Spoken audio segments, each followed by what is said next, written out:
முதலமைச்சர் எதுவும் பேச மாட்டேங்கிறார். To remain silent in the face of evil is itself evil. எதுக்குடா அவனை தொட்ட?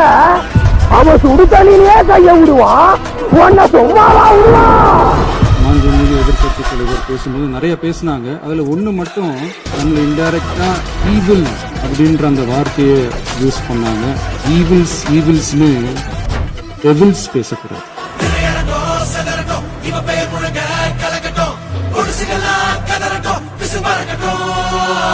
கடந்த 4 நாட்களாக திராவிட முன்னேற்ற கழகம் முதலமைச்சர் ஏன் பேசலன்னு சொல்லிட்டே இருந்தாங்க. இன்னைக்கு பேச ஆரம்பிச்ச உடனே